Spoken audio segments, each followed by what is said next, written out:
ശരീരഭാരം കൂടുക അല്ലെങ്കിൽ അമിതവണ്ണം വെക്കുക എന്നുള്ളതിൻ്റെ പ്രധാന കാരണം എന്ന് പറഞ്ഞാൽ നമ്മൾ അമിതമായിട്ട് ഭക്ഷണം കഴിക്കും. ഫുൾ ടൈം ഭക്ഷണം കഴിച്ചുകൊണ്ടിരിക്കുകയാണ്.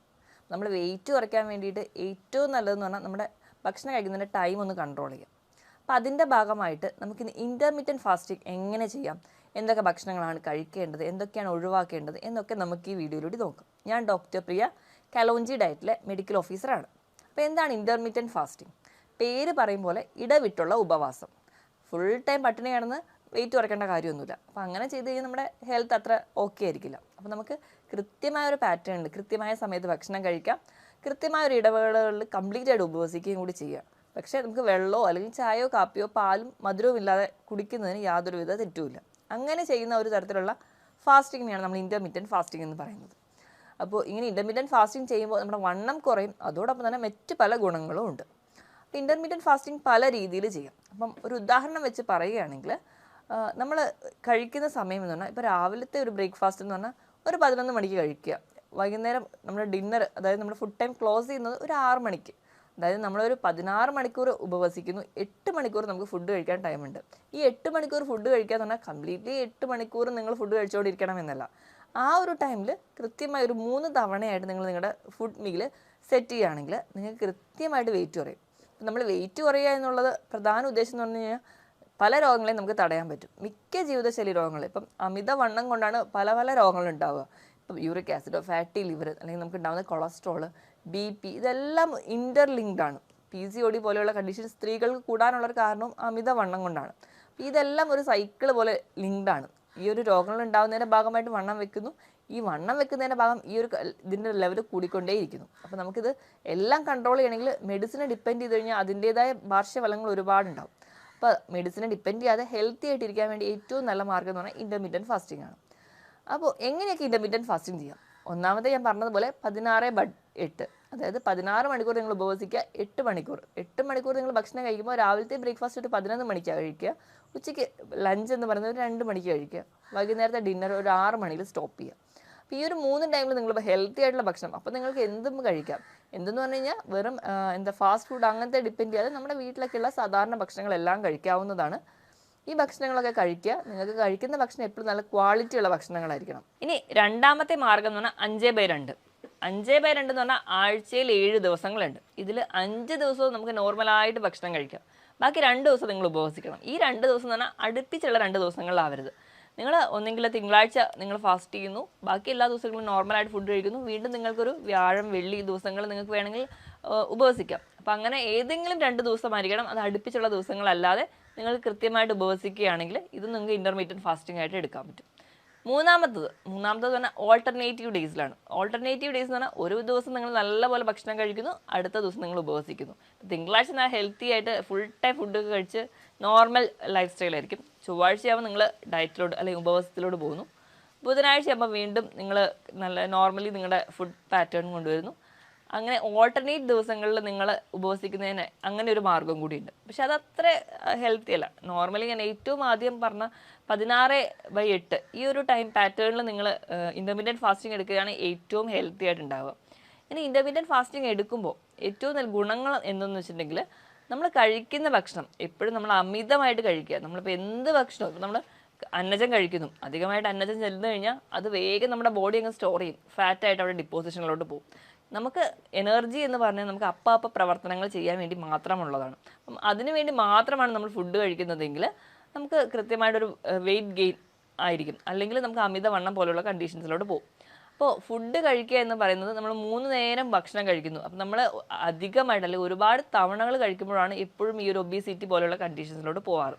അപ്പോൾ ഇൻ്റർമീഡിയറ്റ് ഫാസ്റ്റിങ്ങിൽ ഈ ഒരു ടൈം റെഗുലേഷൻ വരികയാണെങ്കിൽ തന്നെ ഒരു പരിധി വരെ നിങ്ങൾക്ക് വെയിറ്റ് കുറയ്ക്കാൻ പറ്റും. എപ്പോഴും നമ്മൾ ഫുഡ് കഴിക്കുന്ന പാറ്റേൺ അല്ലെങ്കിൽ ആക്റ്റീവ് ആയിരിക്കുന്ന സമയത്ത് തന്നെ ഫുഡ് കഴിക്കാൻ വേണ്ടി നോക്കുക. നമ്മൾ വിചാരിക്കും ഉപവസിക്കുകയാണെങ്കിൽ നമ്മൾ ഉറങ്ങുന്ന സമയത്ത് മാത്രം ഉപവസിച്ചാൽ പോരെ, ബാക്കി ടൈമിലൊക്കെ ഫുഡ് കഴിക്കാമല്ലോ. എപ്പോഴും നമ്മൾ ആക്റ്റീവ് ആയിരിക്കുന്നത്. അതുകൊണ്ടാണ് നമ്മൾ പകൽ സമയത്ത് 3 നേരം ഭക്ഷണം കഴിക്കാൻ പറയുന്നത്. നമ്മൾ ആക്റ്റീവ് ആയിരിക്കുന്ന സമയത്ത് ഭക്ഷണം കഴിച്ച് കഴിഞ്ഞാൽ നമ്മൾ ആ ഒരു പ്രവർത്തനങ്ങൾക്ക് ഏർപ്പെടുന്ന സമയത്ത് നമ്മുടെ എനർജി ലോസ് ഉണ്ടാവുകയും വെയിറ്റ് ഗെയിൻ ഉണ്ടാവില്ല. അതിൻ്റെ ഭാഗമായിട്ടാണ് നമ്മൾ പകൽ സമയത്ത് ഭക്ഷണം കഴിക്കാൻ പറയുന്നത്. ഇനി ഇൻ്റർമീഡിയറ്റ് ഫാസ്റ്റിംഗ് നിങ്ങൾക്ക് പല രീതിയിൽ അതിനെ അഡ്ജസ്റ്റ് ചെയ്യാം. ഈ ഒരു ടൈം അല്ലെങ്കിൽ ഈ ഒരു ഗ്യാപ്പിൽ നിങ്ങൾ ഫാസ്റ്റ് ചെയ്യണം എന്ന് മാത്രമേ ഉള്ളൂ. അപ്പോൾ അതെങ്ങനെയൊക്കെ ചെയ്യാമെന്ന് വെച്ചിട്ടുണ്ടെങ്കിൽ ഇപ്പോൾ രാവിലെ ഒരുപാട് നേരത്തെ എണീക്കുന്ന ഒരാളാണ്, രാവിലെ ഒരു 4 മണി 5 മണി സമയത്ത് എണീക്കുന്ന ഒരാളാണെങ്കിൽ അവർക്ക് 11 മണി വരെ ബ്രേക്ക്ഫാസ്റ്റ് വരെ കാത്തിരിക്കാൻ പറ്റില്ല. അപ്പോൾ അവർക്ക് അവരുടെ ബ്രേക്ക്ഫാസ്റ്റ് ടൈം ഒരു 7 മണിക്കാക്കാം. അതുപോലെ തന്നെ അവരുടെ ലഞ്ച് ഒരു 12 മണിക്കാക്കുന്നു. കുറച്ചുകൂടെ നേരത്തെ അവരുടെ ഡിന്നർ കഴിക്കുന്നു. അങ്ങനെ സ്റ്റോപ്പ് ചെയ്യാം. ഇനി മറ്റ് പല ആൾക്കാരാണെങ്കിലും രാത്രി ടൈമിലായിരിക്കും കൂടുതൽ ആക്റ്റീവ്. അതായത് ഒരു 9 മണിക്കൊക്കെയാണ് അവരുടെ ഡിന്നർ സ്റ്റോപ്പ് ചെയ്യുന്നതെങ്കിൽ പിറ്റേന്ന് അവരുടെ ബ്രേക്ക്ഫാസ്റ്റ് സ്റ്റാർട്ട് ചെയ്യുമ്പോൾ ഒരുപാട് ലേറ്റ് ആയിട്ട് സ്റ്റാർട്ട് ചെയ്യാം. പക്ഷേ അത് അത്ര ഒരു ഹെൽത്തി ഹാബിറ്റ് അല്ല. ഇപ്പോഴും നമ്മുടെ ബ്രേക്ക്ഫാസ്റ്റ് ആണ് നമ്മുടെ ബ്രെയിനിൻ്റെ ഫുഡ് എന്ന് പറഞ്ഞാൽ. അപ്പോൾ നമ്മൾ ബ്രേക്ക്ഫാസ്റ്റ് മാക്സിമം ഹെൽത്തി ആയിട്ടോ അല്ലെങ്കിൽ കൃത്യസമയത്ത് തന്നെ കഴിക്കേണ്ടതുള്ളതുകൊണ്ട് ഏറ്റവും നല്ലൊരു പാറ്റേൺ എന്ന് പറഞ്ഞാൽ രാവിലെ 11 മണിക്ക് അല്ലെങ്കിൽ 10 മണിക്ക് സ്റ്റാർട്ട് ചെയ്യുക, വൈകുന്നേരം ഒരു 6 മണിക്ക് സ്റ്റോപ്പ് ചെയ്യാം. അപ്പം ഈ തുടക്കക്കാർക്ക് ഈ ഒരു ടൈം ഡ്യൂറേഷൻ അല്ലെങ്കിൽ 16 മണിക്കൂർ ഫാസ്റ്റ് ചെയ്യുക എന്ന് പറയുന്നത് വളരെ ബുദ്ധിമുട്ടാണ്. അപ്പം തുടക്കത്തിൽ അവരൊരു 10 മണിക്കൂർ ആദ്യം ഫാസ്റ്റ് ചെയ്യുക, വീണ്ടും അവർ 12 മണിക്കൂറിലോട്ട് കൊണ്ടുവരിക, 14 മണിക്കൂറിലോട്ട് കൊണ്ടുവരിക, അങ്ങനെ അവർ ആ ഒരു 16 മണിക്കൂറിൻ്റെ ഒരു എയിമിലേക്ക് എത്തിക്കുക. അങ്ങനെ ഒരു സ്ലോ പ്രോസസ്സാണ്. ഒറ്റയടിക്ക് നമ്മൾ ഒരു 16 മണിക്കൂർ ഫാസ്റ്റ് ചെയ്യുന്ന സമയത്ത് നമുക്ക് ഒരുപാട് ഹെൽത്ത് ഇഷ്യൂസ് ഒക്കെ വരാനുള്ള ചാൻസ് കൂടുതലാണ്. അപ്പോൾ നിങ്ങൾ എപ്പോഴും ഒരു ഫാസ്റ്റിംഗ് തുടങ്ങുമ്പോൾ ഇപ്പോഴും കൃത്യമായ ഒരു ഡയറ്റീഷ്യൻ്റെ അഡ്വൈസ് വേണം. നമ്മുടെ ഇഷ്ടപ്രകാരം ഫാസ്റ്റ് ചെയ്യാതെ നമ്മുടെ ഹെൽത്തൊക്കെ നോക്കിയിട്ട് നമ്മൾ കൃത്യമായ ഒരു ഡോക്ടറുടെ കൺസൾട്ടേഷനൊക്കെ എടുത്ത് ഒരു ഡയറ്റീഷ്യൻ്റെ അഡ്വൈസ് പ്രകാരം മാത്രമേ എന്തൊക്കെ ഭക്ഷണം കഴിക്കണം, അല്ലെങ്കിൽ അത് എങ്ങനെയൊക്കെ കഴിക്കണം, നമ്മുടെ ഹെൽത്ത് ചെക്കപ്പും നമ്മുടെ വൈറ്റൽസ് ഒക്കെ ഓക്കെ ആണോ എന്ന് നോക്കിയിട്ട് മാത്രമേ ഒരു ഡയറ്റിലോട്ട് പോകാവുള്ളൂ. ഇനി ഇൻ്റർമീഡിയറ്റ് ഫാസ്റ്റിംഗ് ചെയ്യുമ്പോൾ എന്തൊക്കെ ഗുണങ്ങളാണ് നമുക്ക് ഉണ്ടാവുക നോക്കാം. ഒന്നാമതായിട്ട് നമുക്ക് വെയിറ്റ് കുറയാൻ പറ്റും, കാരണം നമ്മുടെ എക്സ്ട്രാ ഉള്ള ഫാറ്റൊക്കെ അവിടെ ബേൺ ചെയ്യാം. ഇനി രണ്ടാമത്തെ ഏറ്റവും വലിയൊരു ഗുണം എന്ന് പറഞ്ഞാൽ നമ്മുടെ ഇൻസുലിൻ റെസിസ്റ്റൻസ് എന്ന് പറഞ്ഞ ഒരു കണ്ടീഷൻ നമ്മുടെ ശരീരത്തിൽ നിന്ന് വളരെയധികം കുറയ്ക്കാൻ സഹായിക്കും. ഇൻസുലിൻ റെസിസ്റ്റൻസ് എന്ന് പറഞ്ഞിട്ടുണ്ടെങ്കിൽ നമ്മൾ എന്ത് ഭക്ഷണം കഴിച്ചാലും അത് നമ്മുടെ ശരീരം സ്റ്റോർ ചെയ്യാനുള്ള ടെൻഡൻസിയാണ് നമ്മൾ ഇൻസുലിൻ റെസിസ്റ്റൻസ് എന്ന് പറയാം. അപ്പോൾ ഇൻസുലിൻ റെസിസ്റ്റൻസ് കൊണ്ടുണ്ടാകുന്ന രോഗങ്ങളാണ് ടൈപ്പ് 2 ഡയബറ്റീസ്, PCOD പോലെയുള്ള കണ്ടീഷൻസ് ഒക്കെ. അപ്പോൾ ഇതൊക്കെ റെഗുലേറ്റ് ചെയ്യാനോ ഇതൊക്കെ കംപ്ലീറ്റ്ലി ഒരു മെഡിസിൻസിലോട്ട് പോകുന്നതിൻ്റെ മുൻപായിട്ട് നമുക്ക് തന്നെ കൺട്രോൾ ചെയ്യാൻ പറ്റുന്ന ഒരു രീതിയാണ് ഇൻ്റർമീഡിയറ്റ് ഫാസ്റ്റിങ്ങിലൂടെ നമുക്ക് ഉണ്ടാവുക. നമുക്ക് എക്സസ് ആയിട്ട് നമ്മുടെ ശരീരത്തിൽ ഒരു ഫാറ്റും സ്റ്റോർ ചെയ്യത്തില്ല, അതിൻ്റെ ഭാഗമായിട്ട് വെയിറ്റ് കൂടത്തില്ല. അങ്ങനെ നമുക്ക് ആ ഒരു രോഗത്തിനെ കൺട്രോൾ ചെയ്യാൻ പറ്റും. മൂന്നാമതായിട്ട് നമ്മുടെ ഗ്രോത്ത് ഹോർമോണിനെയൊക്കെ സ്റ്റിമുലേറ്റ് ചെയ്യും. നമ്മുടെ ഗ്രോത്ത് ഹോർമോൺ എന്ന് പറഞ്ഞു കഴിയുമ്പോൾ നമ്മുടെ ശരീരത്തിലുള്ള മിക്ക നോർമൽ മെറ്റബോളിക് ആക്ടിവിറ്റീനെ സഹായിക്കുന്നതാണ്. അതായത് ഫാറ്റ് ബേൺ ചെയ്യാനും എക്സസ് ആയിട്ടുള്ള ഫാറ്റിനെയൊക്കെ ഉരുക്കി കളയാൻ വേണ്ടി സഹായിക്കുന്ന ഒന്നാണ്. അപ്പോൾ ഗ്രോത്ത് ഹോർമോൺ കൂടുന്നതിൻ്റെ ഭാഗമായിട്ട് നമുക്ക് ആ ഒരു ഫാറ്റ് ബേണിംഗ് പ്രോസസ്സ് അവിടെ നടക്കും. ഇനി നാലാമതായിട്ട് നമ്മുടെ സെല്ല് റിപ്പയർ ചെയ്യാൻ പറ്റും.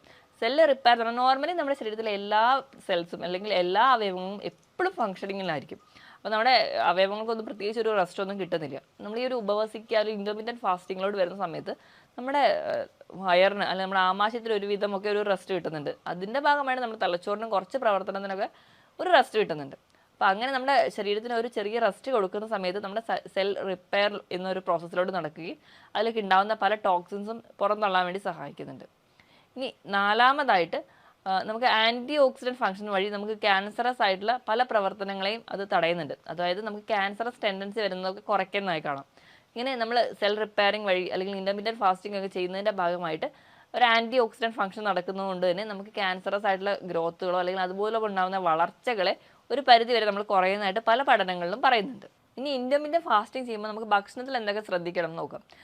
ഞാൻ പറഞ്ഞല്ലോ ഇൻ്റർമീഡിയറ്റ് ഫാസ്റ്റിംഗ് ചെയ്യുമ്പോൾ നിങ്ങൾക്ക് എന്ത് ഭക്ഷണവും കഴിക്കാം. പക്ഷെ അങ്ങനെ കഴിക്കാമെന്ന് പറയുമ്പോഴും അതിനൊരു ലിമിറ്റേഷൻ ഉണ്ട്. നമ്മൾ എപ്പോഴും കഴിക്കാൻ തിരഞ്ഞെടുക്കുന്ന ഭക്ഷണം കുറച്ചുകൂടെ ഹെൽത്തി ആണ് അല്ലെങ്കിൽ നല്ല ക്വാളിറ്റി വൈസ് ഓക്കെ ആണോ എന്ന് ഉറപ്പ് വരുത്തണം. അതിനായിട്ട് ഏറ്റവും ആദ്യമായിട്ട് നമ്മൾ ഒഴിവാക്കേണ്ടതെന്ന് പറഞ്ഞാൽ അന്നജത്തിൻ്റെ അളവ് നല്ലപോലെ കുറയ്ക്കുക. അതുപോലെ തന്നെ പഞ്ചസാരയുടെ ഉപയോഗം കംപ്ലീറ്റ്ലി ഒഴിവാക്കുക. പഞ്ചസാരയുടെ ഉപയോഗം കുറയ്ക്കുന്നതിനോടൊപ്പം തന്നെ നിങ്ങൾ ബേക്കറി ഐറ്റംസ് അതായത് പേസ്ട്രീസ്, കേക്ക്സ്, കുക്കീസ് ഇതിൻ്റെയൊക്കെ ഉപയോഗം കംപ്ലീറ്റ്ലി നിർത്തണം. കാരണം ഇതിലൊക്കെയുള്ള ഫ്രക്ടോസ് എന്ന് പറയുന്ന കണ്ടന്റ് ഒരു പരിധി കഴിഞ്ഞ് കഴിഞ്ഞാൽ അത് കൺവേർട്ട് ചെയ്ത് ഫാറ്റായിട്ട് നമ്മുടെ ശരീരത്തിൽ ഡിപ്പോസിറ്റേഷൻ നടക്കും.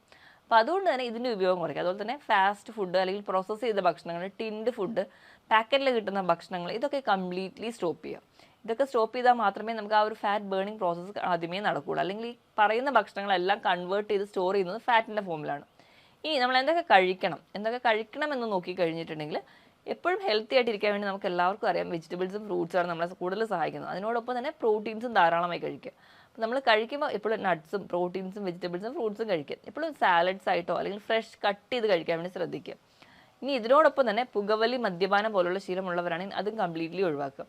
ഒന്നാമത് തന്നെ നമുക്ക് പറയുകയാണെങ്കിൽ ഇൻ്റർമീഡിയറ്റ് ഫാസ്റ്റിംഗ് എന്ന് പറഞ്ഞാൽ എപ്പോഴും ഒരു ക്ലെൻസിങ് പ്രോസസ്സാണ്. അല്ലെങ്കിൽ നമ്മുടെ കോശങ്ങളിലൊക്കെ ഉണ്ടാകുന്ന അഴുക്കുകളെ പുറന്തള്ളേണ്ടി നടക്കുന്ന ഒരു പ്രോസസ്സാണ്. അതിൻ്റെ ഭാഗമായിട്ട് നമുക്ക് ഈ വേസ്റ്റ് മെറ്റീരിയലൊക്കെ പുറന്തള്ളണമെങ്കിൽ ധാരാളം വെള്ളത്തിൻ്റെ ആവശ്യമുണ്ട്.